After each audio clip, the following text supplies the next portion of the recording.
morning, everyone. I'm Sharon Norton, and I am currently the co-director for Africa and Europe for Mennonite Mission Network. And I'm here with Juliet Kilpin, who is one of the co-founders and coordinators of Peaceful Borders. We're going to talk a little bit today about her work and her organization's work with refugees, immigrants in the United Kingdom. Peaceful Borders began in 2015 as a response to the mass migration displaced people in Europe.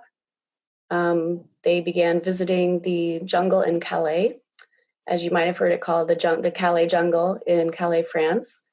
This was an unofficial refugee camp, more or less, where people from all over the Middle East and Africa were coming and gathering as they were waiting to seek asylum in the UK and other places.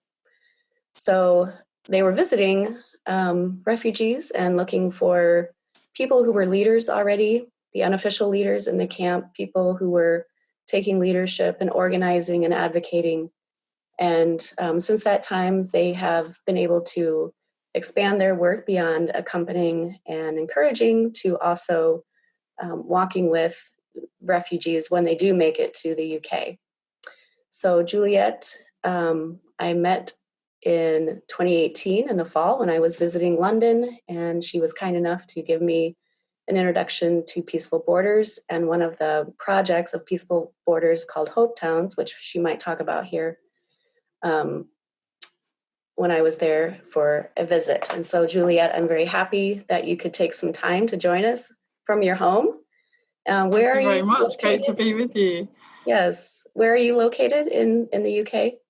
So I live in a town called Southend. It's about 40 miles east of London, along the River Thames, just as the River Thames opens up into the English Channel. So yes, I'm here working from home, like most of us are at the minute. That's right. Yes, well, I'm so pleased that you can join us today. So is there anything else that you would like to say about what you're currently working on or what you were working on, the emphases that Peaceful Borders and Hope Towns was having before the COVID-19 outbreak? Sure, yeah. So growing out from our work in Calais, we've developed a small staff team, and we have a couple of guys who were community leaders in the Calais jungle who now work with us as refugee support workers.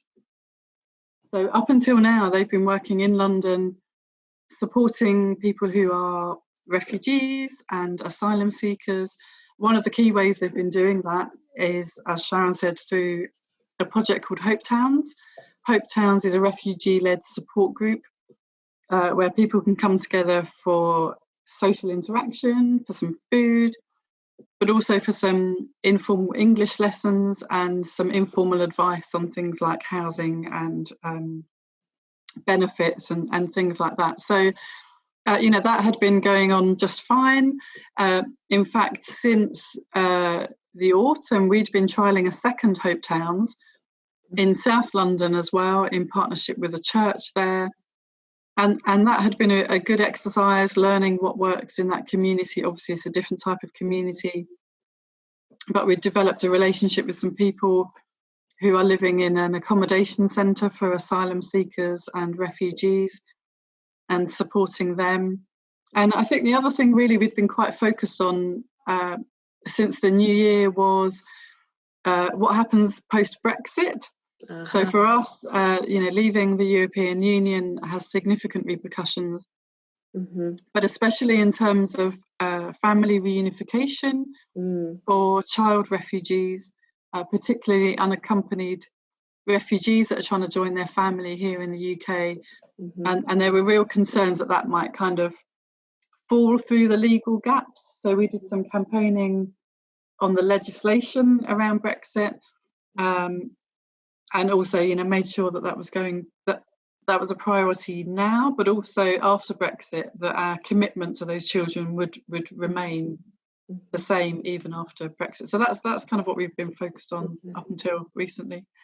Yeah, we have a lot of unaccompanied minors who have been coming into the U.S. as well on our southern border, and that it's really heart-wrenching to see the journey that so many of them go on alone.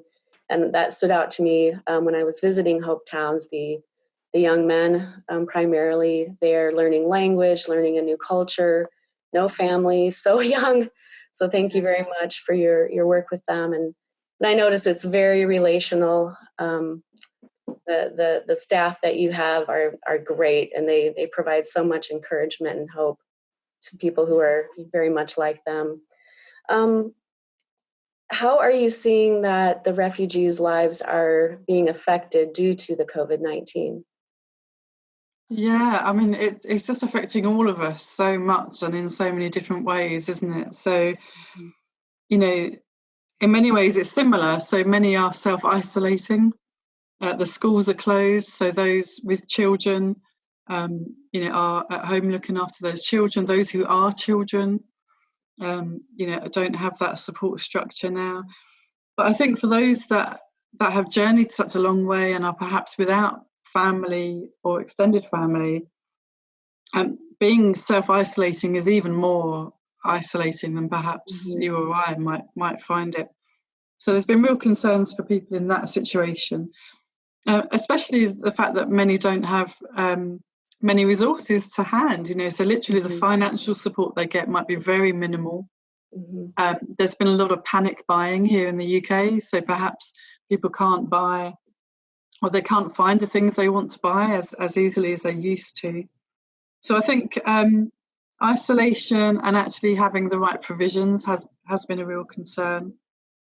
I think also we've seen just recently some people who have perhaps tested positive for COVID-19, and perhaps they've been in accommodation centres. They've begun to be moved out to hotels that have been taken over by the authorities and have been placed in there in isolation. In some ways, those places could be better than where they were because perhaps they're getting better food, etc. But there are also some concerning stories about people not being given, anything to clean their rooms with, the conditions deteriorating quite rapidly. So I think, one of the things we are concerned about is bearing witness to that, taking testimony of that, as well as just, offering real practical support when people need something in that scenario. How can we get that thing to them when we're not allowed to move out of our own accommodation ourselves? And I think also just, in France in particular, and I'm sure this is happening in the Greek islands as well, there's real uncertainty there as to what's going to happen with those informal settlements that are still there. Many volunteers that have been there a long time have had to go back to their home countries. They've been called back, or perhaps they are, rightly so, looking after their own well-being and coming back. And we're not sure what's going to happen there, whether the state will step up and actually provide some of the food and the toilets and the hygiene stuff that those people need, or not. So that is a concern for us at the moment. I mean, how do you isolate when you're in a refugee camp? Right. When there are 50 people within 3 meters Right. of you, how do you do that when there's no water, there's no soap, there's no sanitation? We are very worried that if it breaks into those communities, it's going to be really tragic, I think. Right. With the people in your own networks with Hope Towns, and the people you personally know, or your staff personally know, how have they been able to provide support? Sure. So I think some of the support has been just really, really practical, quite small scale, but actually stuff that people really need. So, classically, I think when people are on the move, they need food, water, shelter, and a charger for their phone. That's what everybody needs. Yeah. So, we've, just this week, actually, a family that was in an accommodation centre got moved to a hotel. The husband and the family are separated because he has symptoms, and the wife doesn't have a charger for her phone anymore because they shared a charger and they're not allowed to see each other. So someone was able to post a phone charger to them, and hopefully that might have arrived today. we've given some of our refugee support workers some small pots of emergency cash, so that they can distribute those back to people who are in need and who need that. Like I said, bearing witness to the situations that are going on, we're trying to find ways of recording that and making sure that we can kind of keep track of the ever-changing situation. Another really practical thing is, I don't know if you've noticed this, but at this time there's a lot of free courses been made available online, or half-price courses. And one of the things we had really been seeking to do was to increase capacity for teaching English to people. And we discovered that there's a course, Teaching English as a Foreign Language course online, which was on offer for half price. And so we've paid for a number of people to do that course, so that hopefully over the next 3 to 6 months, people have another skill that they can put into their toolbox that they'll be able to use to help people in the foreseeable future. It also helps their employability, of course. And I think one of the other things we're still trying to do, which is what we did back in Calais as well, was I think in times of emergency, people, all of us, we're a bit like rabbits in the headlights. We get panicked by what we're experiencing. We often get very, very focused on one thing that we feel we can do. And we're not necessarily thinking about what happens in 2 months' time, in 4 months' time, in 6 months' time. So I hope one of the things we're also trying to do is to accompany those people that are responding rapidly, but help them to think about some of the questions that they might want to be thinking about longer term as well. So there seem to be some real similarities between what we experience in Calais and what we're experiencing as a nation now. And it's really interesting to see those parallels, actually. Yeah, neat. Yeah, fascinating. What glimmers of hope are you seeing in all of this? I mean, in the refugee work, it's just tough and it's going on and on. What kind of glimmers of hope are you seeing? Sure. I mean, I think we've seen some beautiful things. I was just reading a post this morning about a refugee who was living in the Calais jungle for a period of time, and he's volunteered in one of the national schemes where they're trying to recruit key workers to do some really important pieces of work.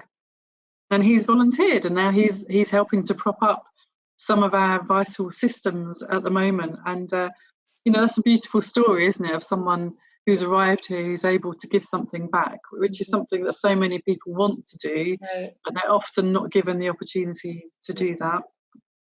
I think as well there are stories about neighbourhood groups coming together through WhatsApp groups or Facebook groups, across the whole country. But of course there are those who are migrants and refugees that are becoming active members of those as well.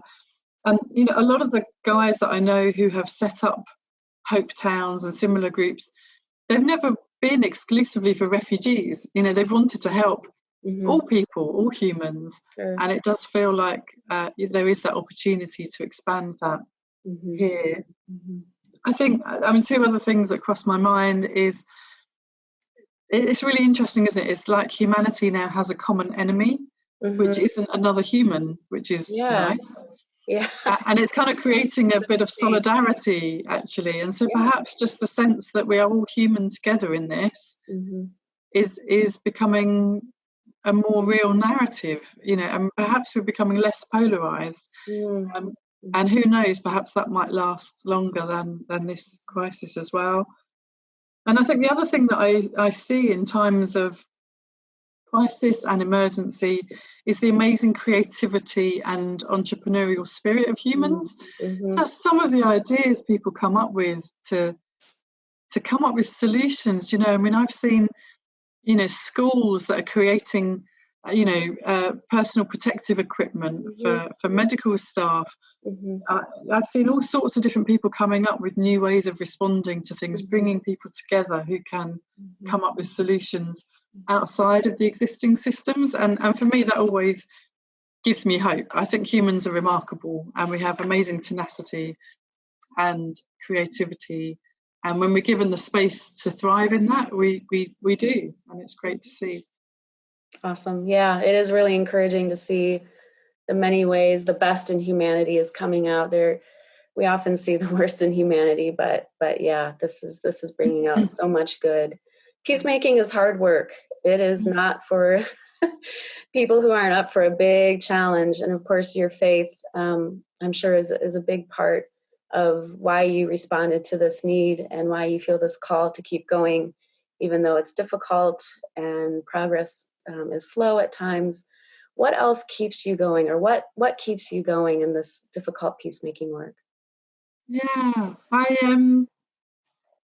mean, I think that there's a few things. One of the things I felt when I started to go to Calais was, I did feel quite overwhelmed with the situation, but I quickly said to myself, we can't help everybody, but we can all help somebody. Mm-hmm. So trying not to be overwhelmed, and just to think about the little bit that we can do, and how we can participate in the current situation. That keeps me going. I think I'm intrinsically quite a creative and optimistic person, so I tend to see the possibilities rather than not the problems, but the limits, I suppose. So I think there's something about a natural outlook that kind of helps as well. I think also, interestingly, at this time, some of the things that keep me going are some wisdom that I've heard from refugees in the past, because I actually think that those who have been displaced actually have an awful lot to teach us at the moment. It's like their experience is suddenly becoming centered in everybody's reality. I don't know about you, but as people have started to work online, we often use the language of migrating our work online. It's like we've all become migrants in some capacity. And I think there's some real wisdom that comes from refugees. For example, real patience of when perhaps they've been moved from one scenario to another, and they're not sure how long they're going to be stuck in that situation for. For those of us that are locked in at the minute with all the frustrations, how do we learn that patience?